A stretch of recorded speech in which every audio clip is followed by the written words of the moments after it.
Namaste.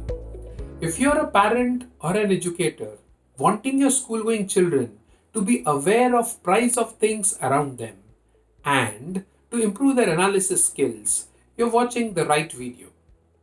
In this video, we are going to discuss a tool called as price of things around us. In this tool, we are going to understand a few concepts about prices. This would help the child, your partner, to understand the power of money. Second, to be able to estimate the amount of money required for his future needs. Thus, being able to plan his future correctly. Last but not the least, he or she would be able to answer the only question which 79% of the graduates answer incorrectly in their first interview. Which question? The question is, what salary do you expect? This question, many graduates answer incorrectly because they have never had any formal or structured education about money and they do not understand what their worth is, what money they would need for their livelihood or survival. Now let's get into the tool. In the tool, there is a table which has a lot of columns. Let's go to one of the column which says products oblique services. In this column, we have to write down a list of items, that is products or services from a certain category. Category? Yes, product or service categories like grocery, electronics, entertainment, travel, education, milk and dairy products, and there could be many clothing, kitchenware, etc. etc. Choose any category you want to, and then ask your partner, your student, your child to list 10 products or services in this column. Be as specific as you can. Once the products or services have been written down, we would then go to the process of using this tool. The process is called as E, F, R, and A. E stands for estimate, F, find, R, record, and A, analyze.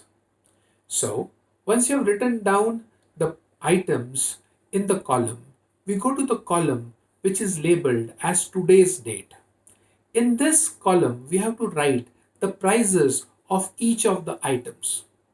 To write the prices of each of the item, we will not start with find, but we will start with E, estimate. We'll start with guessing.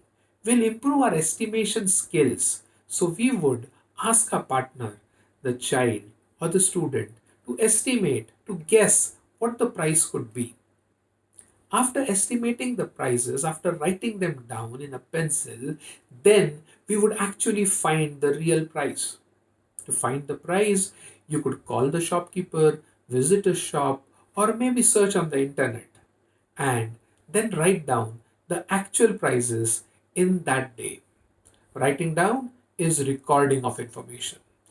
Writing these prices down would help us to compare with prices which we are going to find next.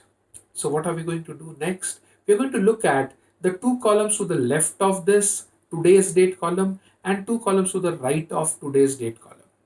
The left columns are for history, for past.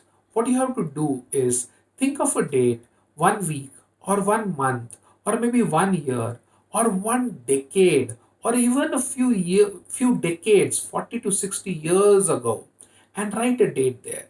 Choice is yours. Why are we choosing these dates? Because we are going to find prices of these items then. So there are two columns. So you could write a date which is 1 week later and one date which is 1 month later. Perfectly okay. Or you could choose to write a date which is 10 years later and 30 years later. Perfectly okay. So we could think of certain items and we would like to find their prices a few decades back. Some of our students have even found prices of 40, 60 years back by asking their parents and their grandparents. Now, we go to the columns to the right. In the columns to the right, we write future dates. That is a date 1 week later, maybe 5 years later, maybe 10 years later, and we are going to take care of this tool for so many days or months or years. And what are we going to do? We are going to then write prices once we reach that date. But before writing the prices there, we are going to estimate what would be the price 5 years later or 10 years later of that item. Let me give you an example.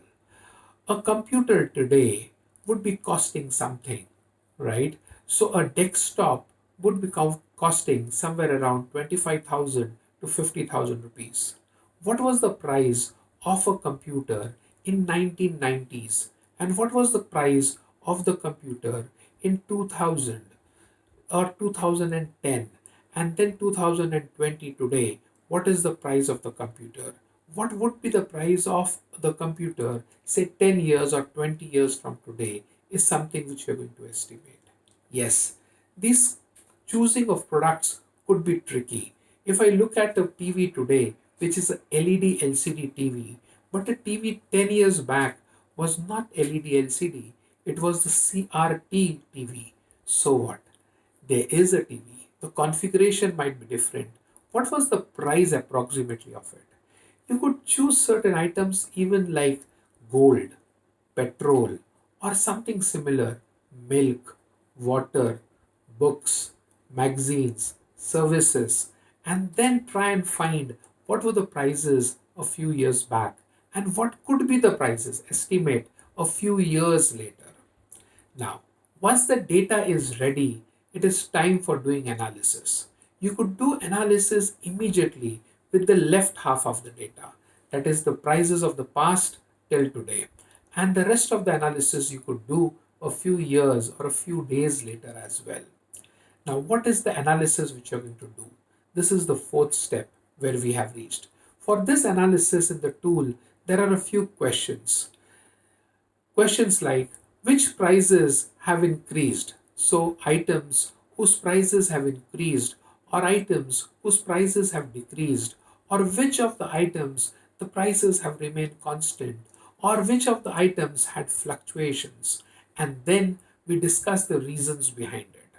If the prices have steadily grown over years, we can even introduce the concept of inflation to students, to our children, so that they understand that the salary their parents are earning today, the same amount of salary if they earn after 10 years or 15 years, would not be sufficient for their needs. You can use this tool regularly for different categories and help your child become aware of price of things around them. This also helps them being aware of prices before buying.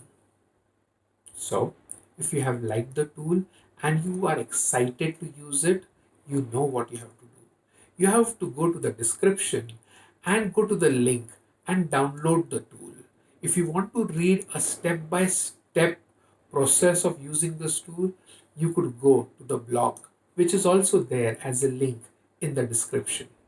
Once you reach the tool, download it, print it, and start using it right away in the right way. Signing off is your friendly partner, Sumit. Thank you. Have a nice day.